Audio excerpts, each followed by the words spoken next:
Hello my YT family, कैसी हैं आप सब। आई होप आप सब अच्छे होंगे। तो मैं शुरुआत कर रही हूँ इस ब्लॉग की। आज दोपहर से 12 बजे हैं और मैं तैयारी में लगी हूँ अपने मैके जाने की। मैं आज जा रही हूँ अपने घर, एक शादी है वहाँ, और उसके लिए लेट हो जाएंगे हम लोग क्योंकि प्रशांत अभी ऑफिस गए हैं। उनकी आज एक मीटिंग थी बहुत ज़रूरी, तो जाना ज़रूरी था, छुट्टी नहीं मिली, तो हाफ डे लेकर वो आएंगे।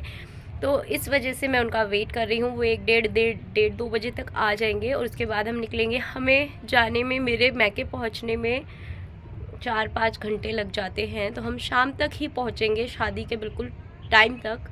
तो इसलिए मैंने बाल थोड़ा सा स्ट्रेट कर लिए हैं कि कम से कम मैं जाके बस ड्रेस डाल लूँ और शादी में भागूँ। क्योंकि अगर पार्लर और ये सब का तो मेरा नहीं हो पाएगा, क्योंकि वामिका की तबीयत कल से बहुत ज़्यादा ख़राब है। परसों से उसको खांसी, कोल्ड, कफ सब हो रखा है, और उसके चक्कर में जब रात को मुझे कई बार उठना पड़ता है, तो आज मुझे भी मेरा गला पकड़ लिया है और मुझे भी कोल्ड हो रखा है।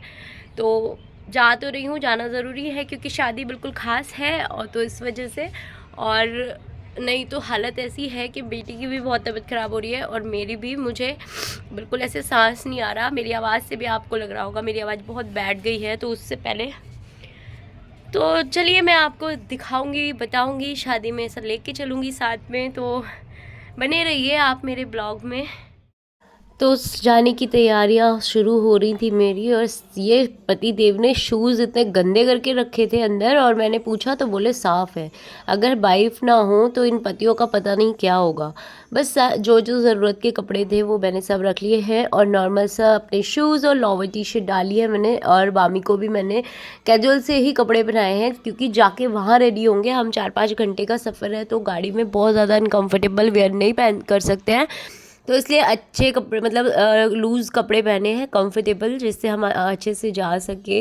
यहाँ पे मैं वामी को मना रही थी, वामी चल फ़ोटो खींच लेते हैं, रील बना लेते हैं, लेकिन वामी कैमरा शाय है, मतलब कैमरे पे ये आती ही नहीं है। अभी छोटी बच्ची भी है, लेकिन कुछ बच्चों में मैंने देखा है कि कैमरा देखते ही ना बहुत अच्छे से एक्सप्रेशन आते हैं फेस पे, सारी चीज़ें, बट मेरी वामी के नहीं आते, वो नहीं करती है।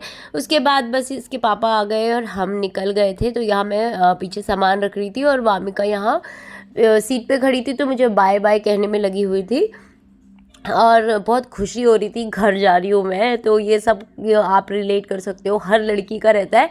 ससुराल कितनी भी अच्छी हो, कितना भी प्यार मिलता हो, लेकिन मैके जाने की खुशी अलग लेवल की होती है। तो बस आज मैं भी बहुत खुश थी, और ये मेरी ड्रेस टंग रही है, और ये मैंने ये जैकेट मेरी डेनिम की यहाँ पे गाड़ी में पड़ी थी, और मैं 4-5 दिन से इसको ढूंढ रही थी कि मैं सोची गांव में रह गई है, लेकिन ये अभी गाड़ी में ही पड़ी थी, तो मुझे देखी। फिर हम घर से निकल गए, मतलब निकल गए हम जाने के लिए।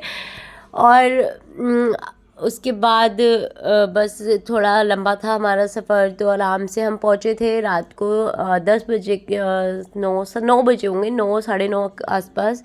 और उस टाइम पहुँचे हम क्योंकि दिल्ली से गए थे और दिल्ली में बहुत जाम था। ऐसा नहीं हो सकता कि आप दिल्ली से जा रहे हो कहीं और, मतलब यही रूट है मेरा, तो मैं यहीं से जाना पड़ता है, तो बहुत ज़्यादा लेट हो गए थे। उसके बाद हम पहुंच गए शादी में, वेन्यू पे जहाँ शादी थी, और सामने वामिका का मामा उसको लेके जा रहा था। और यहाँ पर सिर्फ वही लोग बचे थे जो हमारे खास थे, जो मतलब जो लोग शादी में एक बहुत स्पेशल होते हैं कि जयमाला तक रुकते हैं, नहीं तो लोग आसपास के लोग खाना खा के निकल ही जाते हैं। तो सब लोग निकल गए थे, हम ही लोग, मतलब ज़्यादा गेस्ट नहीं बचे थे उस टाइम तक। और हमने फिर डांस किया, खाना खाया, और खूब सारा डांस किया। यहाँ दीदी भाभी को बुला रही थी कि तुम भी आ जाओ, वो थोड़ा सा शर्मा रहे थे सब, लेकिन डांस भैया, डीजे और ढोल कहीं बज रहा है तो नीलू को तो नहीं रुक सकता कोई। मुझे तो मेरा पैर, डांस आए नहीं आए, बट हाँ मेरा पैर नहीं रुकता। फिर मुझे मन करता है कि मैं बहुत सारा डांस करूँ। और उसके बाद हुई जयमाला, जो बहुत बहुत बहुत प्यारी लग रही थी हमारी गुंजन। गीतिका नाम है उसका, और प्यार से हम उसको घर में गुंजन बुलाते हैं। ये मेरी दीदी की बेटी है। ये बच्चे हमारे सामने इतने छोटू छोटू से थे, और अब इनकी शादी हो रही है, तो अब लग रहा है हम बड़े हो गए हैं भाई। अब हमें बड़ों में गिनती होने लग जाएगी। अभी तक हम छोटे थे, लेकिन अब हमारे ये बच्चों की शादियाँ शुरू हो गई हैं। गुंजन ने शुरुआत कर दी है सारी बहनों की, ये सबसे बड़ी बड़ी दीदी है मेरी बुआ की बेटी, उनकी बेटी है।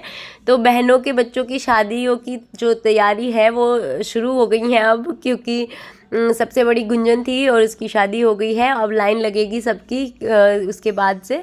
तो बस आ गए थे हम, रात को घर आके सो गए थे। फिर सुबह हुई, मम्मी ने यहाँ हमें अच्छा सा नाश्ता कराया, पनीर के पराठे बनाए थे और उसके बाद मम्मी करी थी बर्तन क्लीन और हम दोनों बहनें हरने निकल गए, घूमने निकल गए।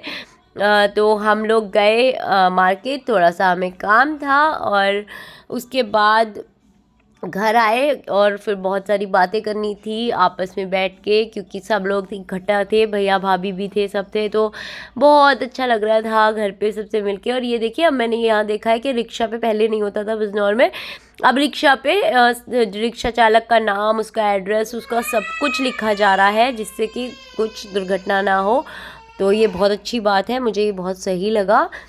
और उसके बाद मार्केट से आने के बाद बातें की हम सब ने बैठ के बहुत सारी, और तैयारी करी फिर घर आने की वापस, क्योंकि वापस भी आना था। तो यहाँ पे सब बातें कर रहे थे। और जल्दी से पहले तो आप मेरे वीडियो को लाइक कर दीजिए, कमेंट कर दीजिए और शेयर कर दीजिए। और अगर आपको मेरे ब्लॉग पसंद आते हैं तो मुझे कमेंट में ज़रूर बताएं, और जो कमी लगती है वो भी कमेंट में बताएं, जिससे मैं उसे और अच्छे से सही कर सकूँ। और रात हो गई थी हमें लौटने में भी, क्योंकि बहुत लंबा सफ़र है और हमें हो ही जाता है कि हम लेट निकलते हैं तो आधी रात तक ही फ्लैट पे पहुंचते हैं, और आधी रात तक ही कहीं और पहुंचते हैं, क्योंकि दिन में ऑफिस भी रहता है, इनका काम रहता है। तो जल्दी से सब्सक्राइब कर दीजिए, लाइक कर दीजिए मेरी वीडियो को, और कमेंट करके मुझे ज़रूर बताइए कि आप कहाँ कहाँ से मेरी वीडियो देखते हैं।